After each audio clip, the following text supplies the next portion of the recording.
अस्सलाम वालेकुम, welcome back to my channel. कैसे आप सब कि सब ठीक होंगे, आप अपने घर में खुश आबाद होंगे। तो इस वक्त मैं अपने किचन में हूँ, सुबह तकरीबन 9:30 बजे हैं। तो ये संडे की रूटीन मैं आपसे शेयर कर रही हूँ। तो सबसे पहले मैं यहाँ पे बच्चों के लिए ब्रेकफास्ट बना रही थी। जब बच्चे स्कूल्स में होते हैं तो फिर लाइफ थोड़ी सी डिफरेंट होती है। जब घर पे होते हैं तो अमूमन होता है ना कि हमें लगता है नींद पूरी हो जाएगी या फिर काम कम होंगे, तो ऐसा कुछ भी नहीं होता है। बच्चों को हम लंच वगैरह दे के घर से भेज दें तो फिर आराम से बाकी काम करते हैं। जब बच्चे घर होते हैं ना तो उनके साथ साथ घर के काम भी मैनेज करने होते हैं। तो Sunday is not a fun day. और यहाँ पे नाश्ते के बाद ना मैं आ गई थी। यहाँ पे कुछ वेजिटेबल्स लगी हुई हैं। वेजिटेबल्स इतनी ज़्यादा नहीं लगी इस साल, बट थोड़े से टोमेटोज़ हैं। फिर यहाँ पे ग्रीन चिलीज़ हैं जो वो खैर माशाल्लाह से काफ़ी ज़्यादा हैं।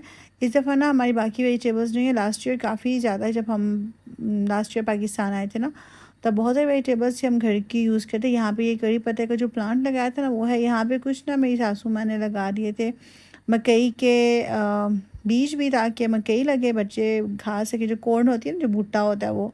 यहाँ पे भिंडियों के जो प्लांट है ना, देखिए इनको ना टिड्डियाँ होती हैं शायद, वो खा गई थी। कुछ लेमन लगे हुए हैं यहाँ पे। तो घर की सब्जियाँ वैसे तो हमारे यहाँ काफ़ी होती हैं, बट इस दफ़ा नहीं वो वीडियो को मैंने थोड़ा सा फास्ट कर दिया था क्योंकि काफ़ी लंबी होनी थी, इस वजह से। आप सब बताइए, अगर आप कहीं गांव में रहते हैं या शहरों में भी लोगों ने ना सब्जियाँ उगाई होती है तो आपके घर में कौन कौन सी वेजिटेबल्स हैं। हमारे घर में जी कद्दू है और एक लंबी सी सब्ज़ी होती है, उन्हें पता नहीं क्या ही कहते हैं उर्दू में, मुझे नहीं पता। और भिंडियाँ हैं हमारे पास, और साथ में वाइट वाले बैंगन थे, टमाटोज़ हैं और हरी मिर्चें हैं। देखिए आप देख सकते हैं कि टिड्डियों ने ना खा लिया है। फिर उसके बाद यहाँ पे देखिए ऑल ऑफ अ सडन मौसम कैसे चेंज हो गया था। खैर बारिश तो नहीं हुई थी, फिर बाद में धूप आ गई थी, बट ये कि मौसम काफ़ी अच्छा हो गया था। बहुत ठंडी ठंडी हवा थी। आजकल ना गर्मी भी काफ़ी ज़्यादा पड़ रही है और गर्मी सर्दी के चक्कर में बच्चे बीमार होने शुरू हो गए। मेरे तो दोनों बच्चे बीमार हैं, लाइक उन्हें फ्लू हो गया है, साथ में गला काफ़ी ख़राब है, कफ स्टार्ट हो गया है। बट ये कि आहिस्ता आहिस्ता ठीक हो रहेगा। फिर ये कि सर्दियाँ शुरू हो जाएंगी और सर्दियों में यही सब होगा। तो हर तरफ ग्रीनरी ग्रीनरी है, बहुत अच्छा लग रहा है। इसके बाद ही ना ऑटम शुरू हो रहेगा। फिर संडे को एज यूजुअल ये होता है कि कपड़े वॉश करने होते हैं। मैं लॉन्ड्री कर ली थी और ये वाले वो कपड़े थे जो लास्ट डे सैटरडे को मैंने वॉश किए थे और ये ड्राई नहीं हुए थे क्योंकि समटाइम ना ड्यू फैक्टर होता है, तो उस वजह से कपड़े जो उनसे ना वो सूखे नहीं थे। बाकी मैंने प्रेस करके रखवा लिए थे अपने हस्बैंड से, उन्होंने मेरी हेल्प कर दी थी। फिर जब संडे होता है तो बच्चों की फरमाइशें होती हैं जी, जो उन्होंने कुछ ना कुछ स्पेशल खाना था, तो फिर यहाँ पे बनेगा पिज़्ज़ा। जब मैंने सोचा कि बच्चों के लिए हम इतनी मेहनत कर रहे हैं तो ख़ुद भी यही खा लेंगे, अब क्या अलग से अपने लिए कुछ बनाएं। तो फिर मैंने यहाँ पे पिज़्ज़े की तैयारी कर थी। पिज़्ज़ा की डो मैंने बना ली थी, यहाँ वेजिटेबल्स काट ली थी, कुछ एक्स्ट्रा वेजिटेबल्स हो गई थी। खैर अब मैंने ना ये अच्छा चीज़ लाना स्टार्ट किया, जिससे मैं सेकंड चांस कह सकते हैं या सेकंड ट्राई मैंने यहाँ से लिया।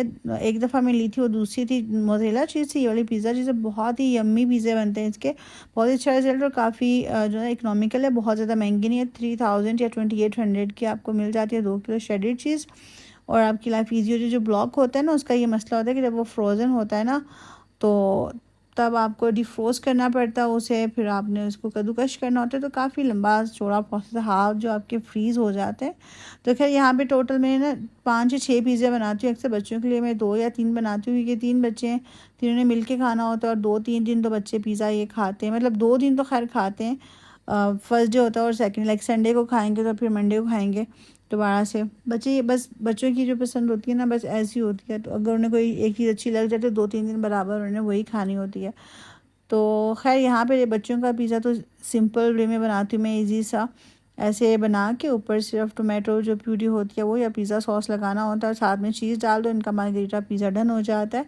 अगर आपके पास क्रीम चीज़ हो वो भी ऐड कर सकते हैं, बहुत ही यम्मी हो जाता है। मैंने यहाँ पे मोज़रेला चीज़ ऐड की थी और साथ में थोड़ी सी चेडर चीज़ ऐड की थी।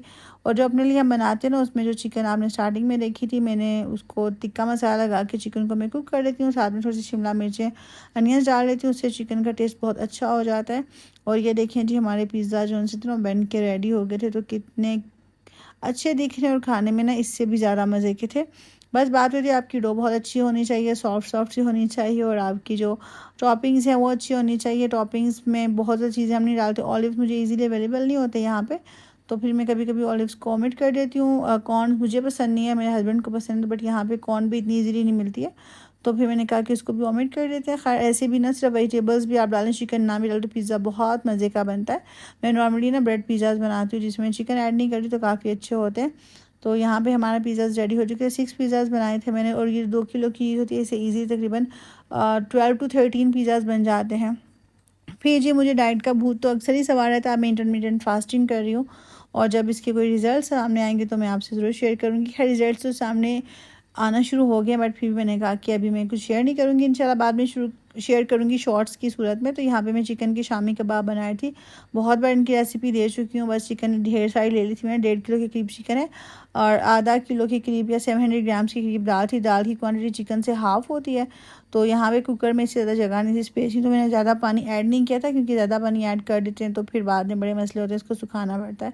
सारी चीज़ें मैंने ऐड करके मिक्स की थी, वही जो बेसिक से हमारी चीज़ें होती हैं जो हम डालते हैं वही, मैं कोई ज़्यादा मसाले वगैरह ऐड नहीं करती, क्योंकि बाज़ दफ़ा ऐसे ही आपने स्पून के साथ खाने होते हैं, बहुत ज़्यादा मसाले होना, बहुत ज़्यादा मिर्चें भी हों तो फिर एसिडिटी का इशू हो जाता है। मुझे तो खैर होता है, बाकियों का मुझे पता नहीं है। तो यहाँ पे इसका मिक्सचर देखें कैसे ड्राई था, मैंने इसको ऐसे ही घोंट लिया था, चॉपर में मैंने चॉप नहीं किया था। फिर उससे ना बहुत ही रेशे रेशे आपके ऐसे नहीं बनते, ये बहुत सारे कबाब बन गए थे, तकरीबन 45 to 50 कबाब बन जाते हैं। तो फिर मैंने यहाँ पे 2 अंडे फेंट लिए थे।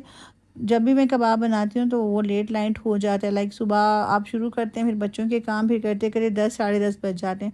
तो मैंने कहा कि अब मैं इसको भी एक ही दफ़ा ख़त्म करूँ ना। बाद दफ़ा जब आप कबाब फ्राई ना करके रखें ना, तो होता है ऐसा है कि आपको जल्दी से खाने होते हैं और फिर आपको फिर एग ढूंढना पड़ता है, उसे विस्क करना पड़ता है, फिर 1 या 2 कबाब खाने होते हैं और फिर अंडा जो सा वेस्ट हो जाता है। तो इसलिए मैंने प्रेफर करती हूँ कि आप पहले से एग लगा के इन्हें फ्राई कर लें, जब खाना हो तब गर्म कर लें। तो मैं 2 पैन्स रख लेती हूँ हमेशा की तरह, फिर इससे कबाब जल्दी फ्राई हो जाते हैं। बस थोड़ा बहुत फ्राई करना होता है, क्योंकि बाकी सब तो इन कबाब में कुक ही होता है। और चिकन के शामी कबाब ना बीफ की शामी कबाब से ज़्यादा अच्छे लगते हैं मुझे। बीफ के थोड़े मुझे डिफरेंट टेस्ट आना शुरू हो जाता है उनका। खैर यहाँ कबाब वगैरह बना के ना मैंने किचन की क्लीनिंग कर ली थी, और ये मेरी बुनाया सतरंगी की परफ्यूम है जो अब ख़त्म हो चुकी है, प्योर डिज़ायर, काफ़ी अच्छी थी, ख़त्म हो गई। अब मैं जाना ट्राई करूँगी। आप बताइए कि पाकिस्तान की कौन कौन सी ब्रांड की परफ्यूम जो सी वो अच्छी है। और ये जिमल का बैग पड़ा हुआ था, यहाँ जिमल की बॉटल है, और ये रहा जी दूध भैंस का जो है 2 किलो मैंने उबाल के रखा हुआ है। और ये सारे बर्तन जो हमने यूज़ करने होते हैं, डेली जो यूज़ होते हैं। तो बस जब किचन साफ़ हो जाए तो समझिए सब कुछ ठीक हो गया है। तो बर्तन तो वॉश हो गए थे, मैंने कहा कि इनको अब सुबह मैं संभाल दूँगी, सुबह सुबह बच्चों को स्कूल भेजने से पहले ना ये काम भी करने होते हैं।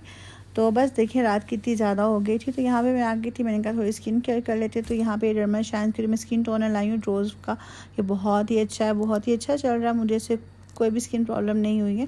बहुत अच्छे से क्लेंजिंग हो जाती है और फिर टोनिंग भी हो जाती है। फिर राइस क्लेंजर मैं कभी कभी यूज़ करती हूँ, क्योंकि ये ऑल 2 in 1 है डर्मा शाइन वालों का।